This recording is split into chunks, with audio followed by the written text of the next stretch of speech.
ربما راكم لاحظتوا واحد الحاجه في المسلسلات اللي كدوز في القنوات المغربيه، بان الشخص اللي كيصلي كيكون يا اما معقد يا اما مكبوت ولا ضعيف الشخصيه. اما ذاك الشخص المستهتر اللي ما مسوق لوالو، اللي كيشرب، اللي كيخون، اللي كيعيش يعني على هواه، هو اللي دايرين ليه واحد الهيبه والكاريزما.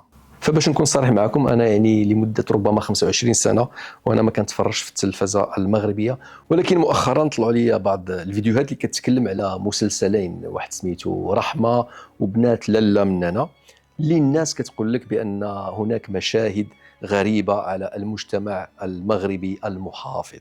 فشدني الفضول وقلت اجي نشوفوا هاد المسلسلين.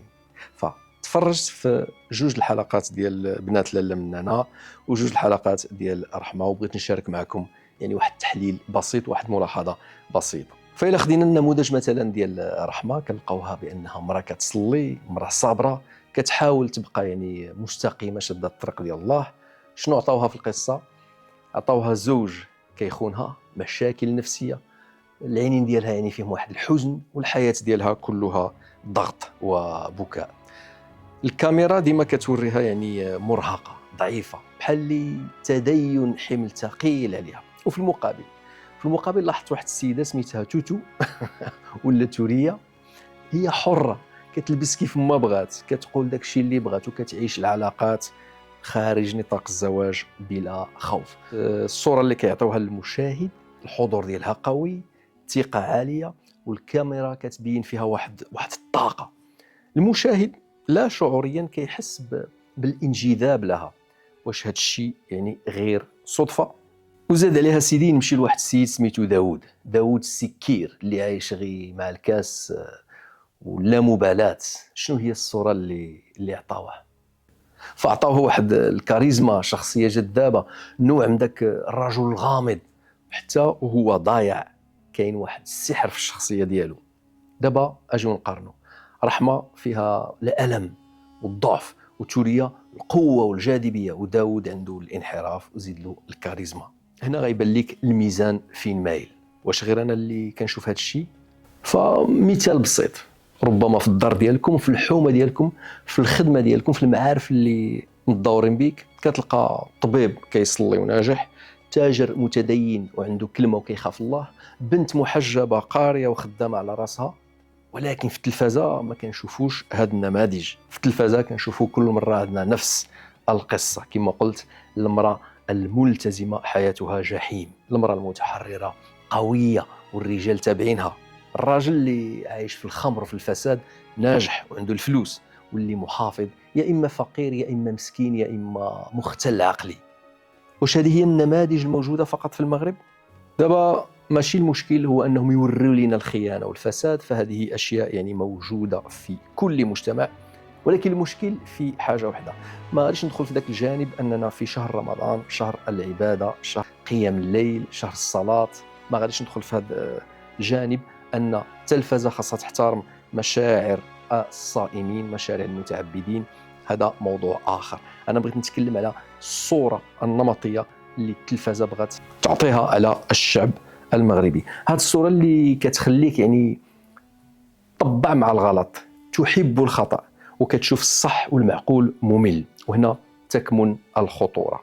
فإذا بقيتي سنين وانت كتفرج في نفس التلفازة في نفس الصورة، العقل ديالك غادي يبدي يتيقها بشوية بشوية. الغلط كيولي عادي، والالتزام كيولي تخلف وضعف وفقر. فهنا بالضبط كتدخل واحد الحاجة سميتها الهندسة الاجتماعية.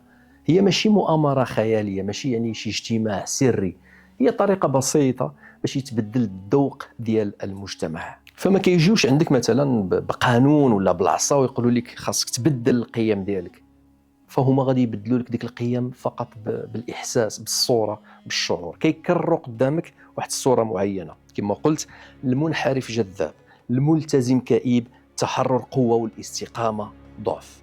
ومع الوقت كتولي كتحس بان هذه الاشياء طبيعيه، هذه هي الحقيقه.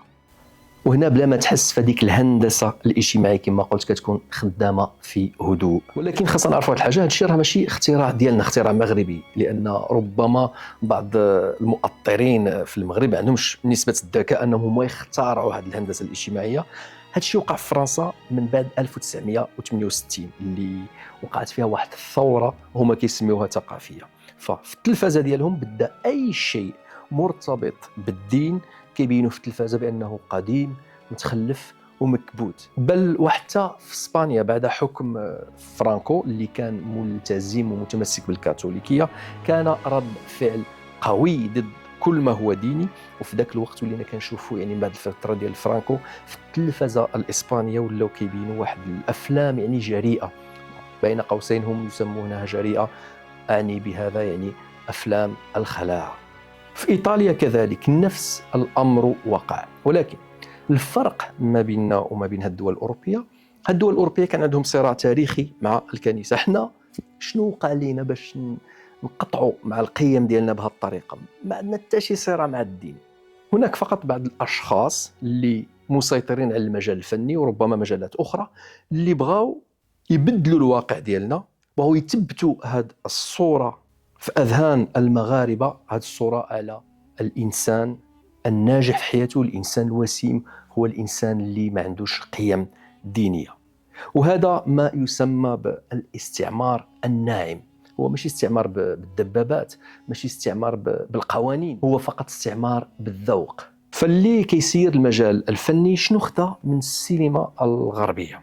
خدا أسوأ ما فيها: الكأس والسرير، العلاقات المعقده والكلام البذيء العري وما يسمونه الجرأة. ولكن ما قلدوش الغرب في افلام كبيره، افلام دراميه، افلام على تجاره المخدرات، افلام على السياسيين الفاسدين، افلام على الرشوه، افلام على الامراض النفسيه مثلا، افلام على قيمه العائله، افلام على حب الوطن، على التضحيه. احنا في المغرب عندنا واحد التاريخ يهز العالم.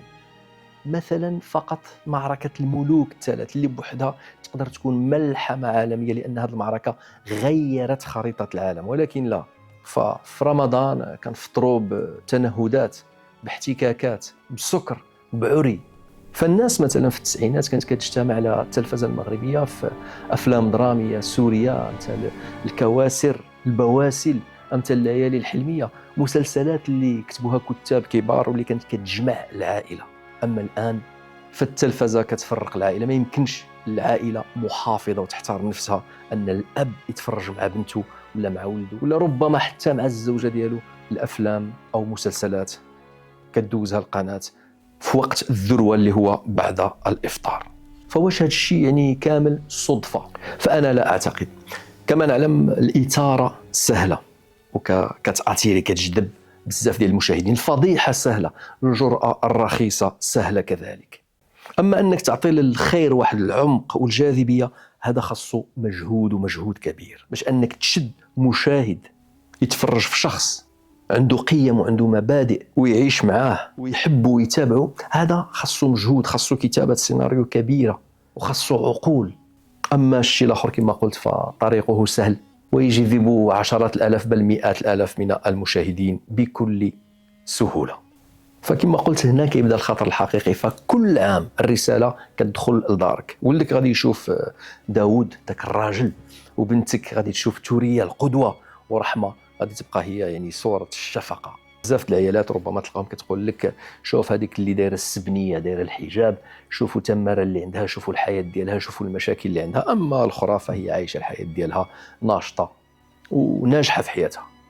فهنا ما بقيناش فقط عباره عن متفرجين، احنا كنشاركوا في اعاده تشكيل الذوق ديال المجتمع. واخيرا فهذا الكلام ماشي ضد الفن ولا ضد الابداع، ولكن ضد شي حاجه اللي كتصور الغلط بحال اللي هو النجاح، وكتصور الالتزام بحال اللي هو الفشل. فالمغرب ماشي عباره عن حانات فقط عن خيانه ومشاكل. المغرب فيه ناس خدامين محافظين ناجحين ومتصالحين مع القيم ديالهم. فإلى التلفزة ما بغاش تورينا هذه النوعيه ديال الناس. احنا على الاقل خاصنا نكونوا واعيين، يعني ما بين قوسين عايقين بالقلب، حيت اخطر حاجه ماشي هي الصوره، اخطر حاجه ملي نوليو حنايا نصدقوها ونتيقوا بلي هذا هو الواقع. كنت معكم انا خالد مسدي في قراءة ثانية، والسلام عليكم ورحمه الله تعالى وبركاته.